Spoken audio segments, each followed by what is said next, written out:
The uncertainty surrounding Lamar Jackson and the Baltimore Ravens rolls on. We will discuss that. Plus, Ezekiel Elliott is a free agent. Should he return to Ohio? You are Locked On NFL, your daily NFL podcast. Part of the Locked On Podcast Network, your team every day.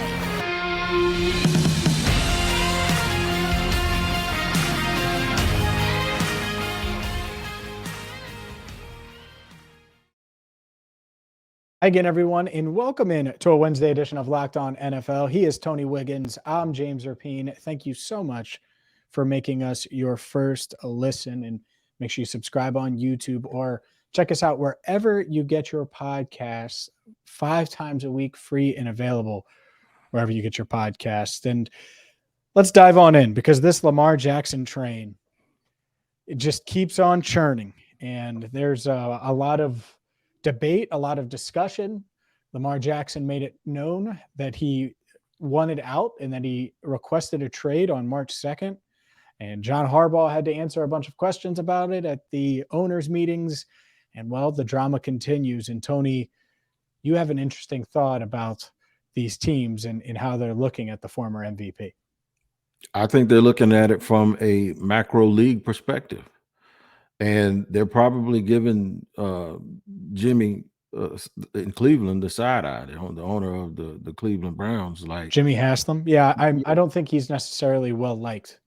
Throughout the rest of the league. And there were probably discussions about this. Like, do y'all realize the position that you're putting everybody in when you do this with these contracts? So, and then you gave it to a guy that at the very least has questionable character, right? At the very least had given the league a little bit of a black eye, especially his old city, with some of the things that he went on that had surrounded him. I'm talking about, of course, DeSean Watson. I just think that it's like some unofficial and maybe intended but not intended collusion on the part of the NFL. It's like, look, this can't happen, because I think folks misunderstand something. I heard Martin Mayhew yesterday, his comments from Arizona, where the owners are at the meetings, when he was saying, well, there's a bunch of guys that we think are great players that we're not talking to. Since when are quarterbacks considered just like defensive tackles? Never. I agree.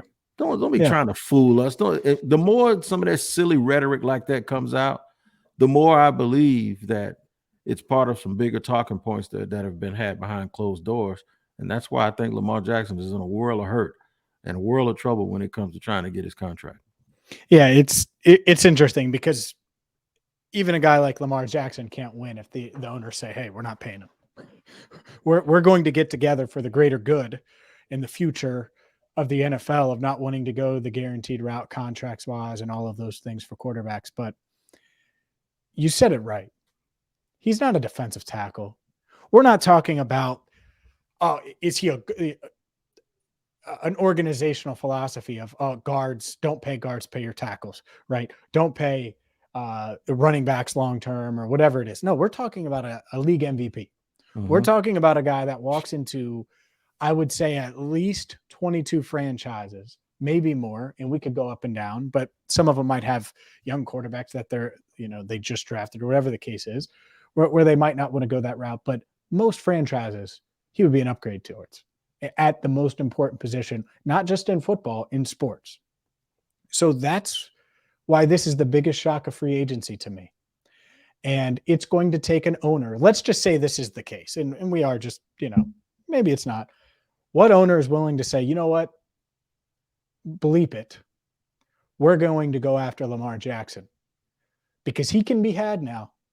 This idea that he's just going to go naturally back to the Ravens, I think that is, and we can get into that in a bit. I don't necessarily buy that. So who will it be? Because I saw Robert Kraft's comments, how Meek Mill reached out and Lamar said, I want to come to New England. And Robert said it was up to Bill Belichick. Well, it sounds good. Why did Robert say that? I would rather have Lamar Jackson than Mac Jones. I'm sure that's a really hot take that burnt all of our listeners' ears off, but that's one of the many teams that should be in on Lamar. I agree. Here's the problem. Meek Mill isn't an agent. And unfortunately for Lamar Jackson, that's what's going on right now. So he's doing two things here, which I'm not knocking anybody for using their position to try to change things and make things better. It seems like he's trying to make things better for players, or what his definition of better is. I'm not knocking him for it, but you just got to be careful when you're that guy who you don't have an agent. So you're kind of like taking a stand and making a statement about that, right? Mm-hmm. Like, how many quarterbacks in the National Football League don't have agents? And I say quarterbacks are not players because quarterbacks are different, right? They are different. So the guy who doesn't have an agent is now going to try to implement a situation where contracts are going to be fully guaranteed. Mm-hmm. So you're taking on this institution. And I believe that that DeSean Watson's contract being guaranteed was an outlier. And that's because you had so many teams bucking for a chance to just get him into their building, right? So if anything, the fact that David Mulugheta was able to pull off what he was able to pull off, despite the trouble that DeSean Watson was in and continued to cause, and despite the fact that they knew he was going to be suspended a little bit longer, like he couldn't even play his first year, right? Mm-hmm. So, most of his first year. So here's the thing that bothers me. Wouldn't that tell you that you actually need an agent? To a degree, I can certainly see that. I could see somebody negotiated that on DeSean's in DeSean Watson's situation. Yes, right. I find it really hard to believe he would have gotten that without an agent. Right. So my thing is, Lamar Jackson's trying to take down two giant tenets of professional sports without an agent. And oh, by the way, he's doing it in a 999 smug sort of way on Twitter. Mm-hmm. I'm like, what are you can't take down these colossal giants and change history tweeting. It's just I understand, you wanting to be that guy to do that thing, but you're trying to do two monumental things, and you're doing it in a very, very unconventional way, and you're dealing with old guard people with new kid mentality. It's just not going to work. It's mm-hmm. not. No, I'm not going to let you come debo them and change everything, and you tweeting. I think that's a really interesting point. I do. And it's got a lot of people thinking, even on this show, that hosts the show, that Lamar Jackson could end up staying put. And let's go there next. Let's talk about his future. Will he return to Baltimore despite all of the hurt feelings, despite all of these things?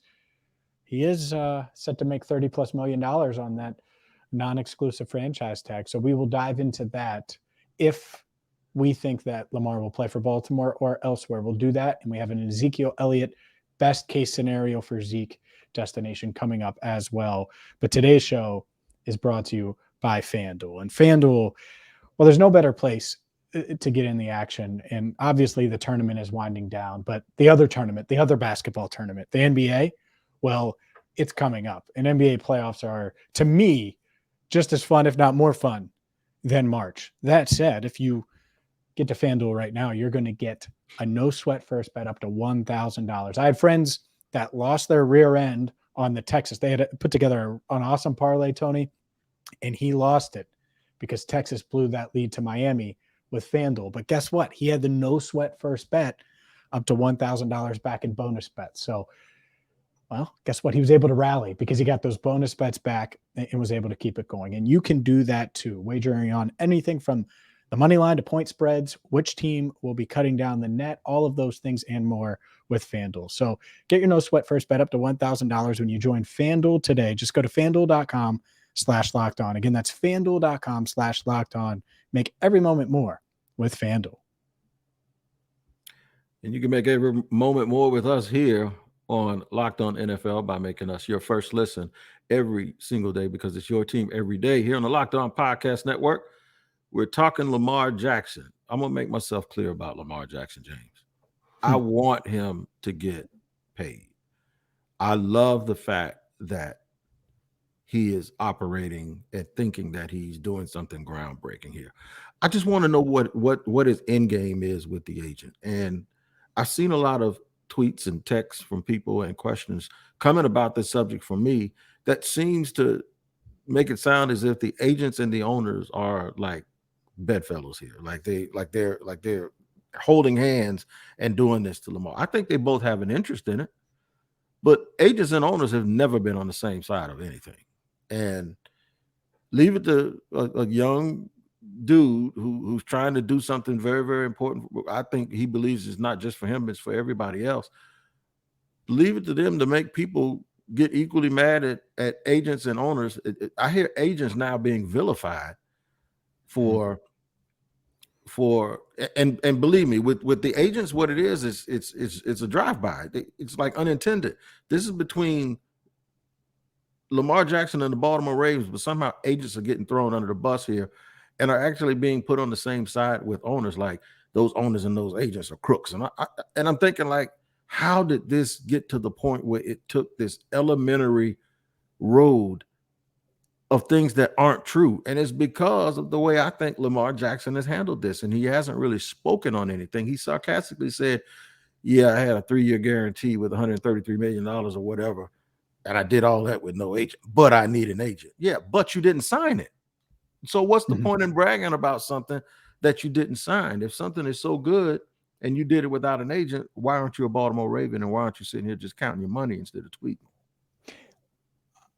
I think that there's a couple of things here. Here's what the Colts, the Patriots, the 49ers after the draft, maybe the Colts after the draft, any team that wants in on Lamar, the Falcons. I mean, there's a lot of teams that should be in on Lamar Jackson, and we've done that on this show. And so we don't need to do that. But this idea that Lamar has to have a guaranteed contract, I personally think if I owned a team, I could get Lamar to sign right now. And that might be the cockiest thing in the world. But you know what Lamar Jackson needs right now? What? He needs love. He needs to be shown how much he's valued.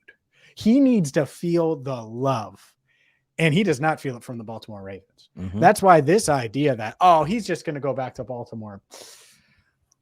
I actually think it's the other way. If I had to say Baltimore or the field, I would take the field. And I would take the field because there are teams that are going to be smart enough to see this. And maybe they wait until after the draft when they don't have to give up their, the 10th pick if you're the Patriots or the 4th pick if you're the Colts. Wait until after the draft. And then you show Lamar the love. And the 49ers would be the best destination in my eyes. And I know that sounds wild, but can you imagine Kyle Shanahan with Lamar Jackson and all of those weapons? Oh my goodness. It would just be insane. So who's going to show him the love? Because if he feels valued, you bring him in for a visit, you talk numbers, he feels valued, and you give him a crap ton of money, including a lot guaranteed. I'm not saying he's going to take some love discount, but does it need to be fully guaranteed? I don't think so. I'll break some news here. Joe Burrow is going to sign a huge extension with the Bengals. Not every dollar of that's going to be guaranteed. He feels loved, appreciated, and he knows he's the franchise. Lamar, part of why I think he wants a fully guaranteed deal is he's like, 1, I'm better than DeSean Watson. 2, show me that you care enough. And the Ravens haven't done that with their body language over the past few years. And so now he's like, all right, well, show me with your money. And it hasn't happened. So I think that's the part of it where words ring pretty hollow when you haven't surrounded him with the right weapons, or he has, not disagreements with the offensive coordinator, but believes that they should be running more of a pro style offense, all of those things. Some of these teams should get in on him, say, hey, Lamar, we're going to surround you with weapons. We're going to spread this thing on out. You're not going to have to run it 15 to 20 times a game, and we're going to let you throw it and be a quarterback and, of course, be a playmaker when it's time. I think if you do that and you offer him a lot of money, he's going to sign or agree to sign, and then it's up to the Ravens to match if they want to match or not. But I don't think they will. I think this is coming to an end. I think what he needs is somebody who is experienced and close enough to him that tells him that void years are not years where you're not being appreciated. That voided years on the end of the contract are years to help us be able to spread this out so we as the team can get you some help, and to not just have 33% of our entire salary cap tied up with one guy every single year. Every quarterback does it. And the DeSean Watson situation was totally different. and it was different for a lot of reasons. Now, I'll go back on one thing you said. Prior to all of the massage stuff, I did not think he was a better quarterback than DeSean Watson. So you can't do prior to, though. Well, I know, and you're right. You're right. It's just that because I agree with you. I would have taken right. Watson. Right. In 2020, I was taking Watson over Lamar. So what I think people learned was, did you see Lamar? You see Watson's performance this year? Yeah. Yeah. So what happens is, unfortunately, people learn from the last thing that they see. And the last thing that they see was he wasn't the same player in Cleveland that he was. Like he just shows up and everything gets better. He wasn't. There are a lot of people moving forward. Who would you take? Moving forward, throw contracts out of it. Just as a player, who would you take? As a player, throw the personal stuff out too. Yeah. Just who do you think's a better quarterback moving forward? DeSean. Do you? I don't. Yes, I do. And I won't argue with you about your opinion because it's not that easy for me to say that. I still do think that DeSean is better than Lamar Jackson. I guess part of it's the destination. It's hard to win in Cleveland. Of course, he's already feeling pressure. He's already feeling that, man. It is a pressure cooker, and not many are built for it. Remember, everyone thought Baker was built for it, and it broke him. Mm-hmm. It broke him. I mean, it's tough. It is hard Philly, to do. I think Cleveland and Philly are sort of just alike, and that is if there's something about you that folks may be able to point to as like a negative, well, it better be a negative that they understand. Like Allen Iverson was, whatever you say about him, he acts just like everybody else in Philadelphia. Jalen Hurts, you want to talk about passing? You know what it is? They made a movie about a dude that wasn't supposed to be a Philadelphia Eagle. It was a true story, actually, and he was one. So don't tell somebody what they can and can't do. It's hard to find any narrative where you take and shape what DeSean Watson went through and put himself through that's going to ingratiate him with the fans of any city. None. Mm-hmm. Yeah, I think that's fair. And just last thing on Lamar, Atlanta. What do you do? I covered Desmond Ridder. Yep. I like him. Mm-hmm. What are you doing?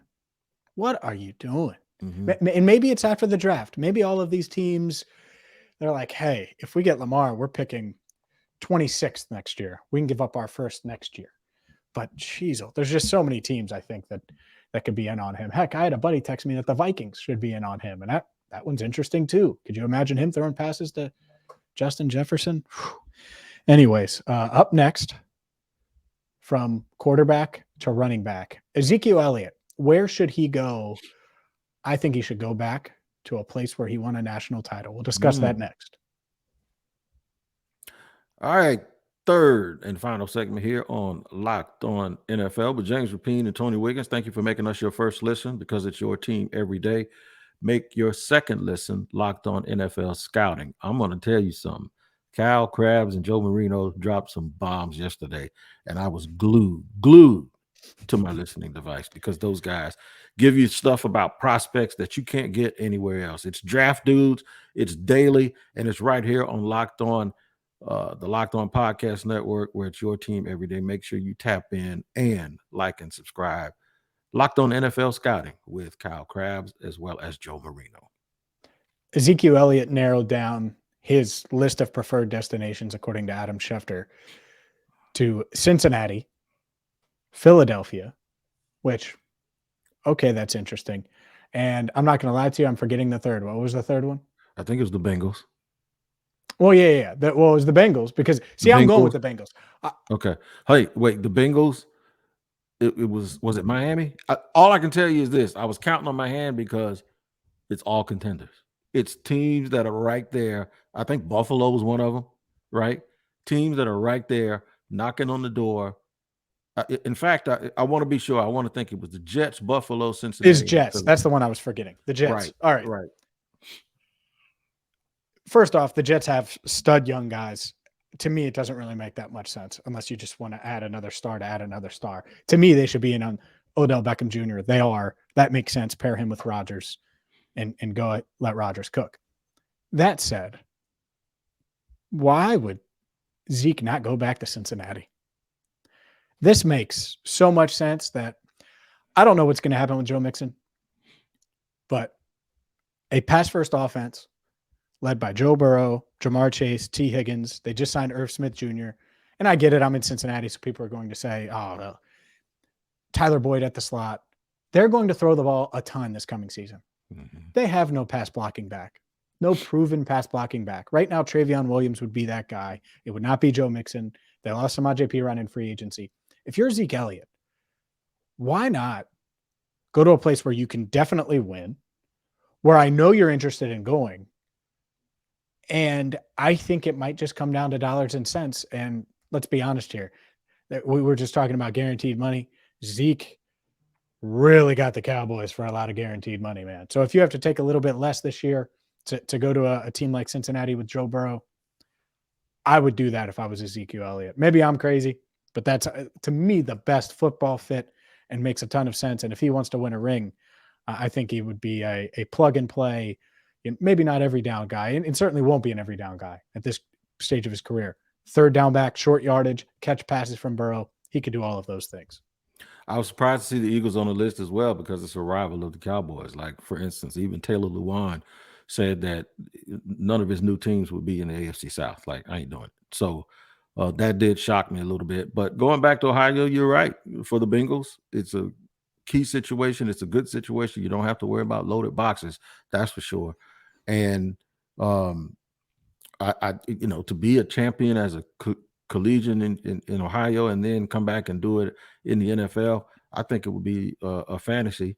But yeah, you're right. I think he's made a ton of money now. He has to do the thing that I believe makes the most sense for him. The Jets, I'm intrigued by because he'd be backing up Breece Hall just like he'd be backing. He might start over Breece Hall since Breece Hall just came from an injury, but he'd be also backing up Joe Mixon as well. He might start in Philly. I don't know for a fact, but I'm still thinking that you're right. Coming home and maybe going to New York with Aaron Rodgers in that wild and weird situation with Odell or whoever, both of those would be the absolute best situations for him. There's another guy just like him on the market who's very similar in terms of being a veteran, who's a short yardage guy, and it's Leonard Fournette. So I would not be shocked if Leonard Fournette found himself as a guy who's looking at the same exact situations as Zeke. So there's a little bit of competition there for, like, if the Bengals want that veteran guy, they have more options than one, but the first stop obviously should be Zeke, in my opinion.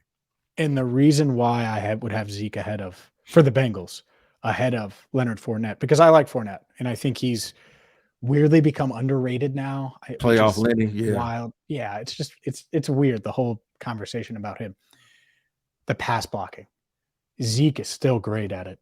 And he can give you, when you're talking about pass first offenses, which the Eagles won't be, they'll be a mixture, but the Bengals, I mean, they are drop back, go into Gillette in December and throw it 40 plus times. I mean, Burrow had 40 completions on December 24th in Gillette. That's insane. And that's what they do. And so if you're going to do that, why not go after the pass blocking back or the better one? That said, Fournette is interesting too. And these guys, if I'm them, I try to get a deal done sooner rather than later because there's a lot of young blood in this running back class that is about to come into the NFL. And you want to get that deal done, get settled, get the playbook going and understand it full throttle so you can be good to go when the season starts. And the one thing you have as an advantage over those young guys, if you're a veteran like the two that we mentioned, they roll out of bed and understand coverages. They roll out of bed and understand protections. Young guys don't do that. And the last thing any one of those quarterbacks needs is a preseason or some early season. And you know exactly what I'm talking about. I don't like mentioning the I word, but you don't want a guy not being able to participate because you chose a rookie to protect him on third down. So they have that advantage. I think they need to strike while the iron is hot and see if they had an agent to go in and sit and explain that stuff to the teams, right? And say, look, who you want protecting Joe? Some rookie that doesn't understand, or you want a dude that has a 7-year track record of blocking for people. I bet Rocky Arsenault has. I bet Rocky Arsenault has reached out to those teams. It would not shock me. And he's Zeke's agent, for those wonder. But and I do think people get it misconstrued about my soapbox with agents. Just put it like this, and this will be the last thing I say on this subject. I bet if they polled 32 owners and told them to be honest and said, would you rather deal with a player who didn't have an agent they'd say yes. Because they knew all of the things that they were going to get away with, right? And I think the agents are the guys that kind of keep those owners honest. I know a few of them, and I know they're really, really good people to try. Some of them are really good people to try to do the best thing for their players. So you got to watch what you ask for if you're Lamar, if you're Lamar Jackson. My wife works in the courtroom. Mm-hmm. Defense attorneys and judges tell clients, don't say anything till your lawyer gets here, because they know anything that happens because of what you said can get brought back on appeal. We want to do business. I don't ever want you to say you didn't read something, you didn't see a clause, you have to get somebody here to protect you from yourself. Yeah. And I get it. A lot of young people are going against me on that. And I'm just sitting here trying to say, okay, next time you get in trouble and go to court, defend yourself and see how silly you look. Sure. That's a good way to end it. You ever seen any of those dudes on TV with sitting there trying to say words that they know damn well that they shouldn't be saying, like the nexus or the precedent for this, and you know damn well you don't even know the precedents. Man, you better get a lawyer to help you in that courtroom.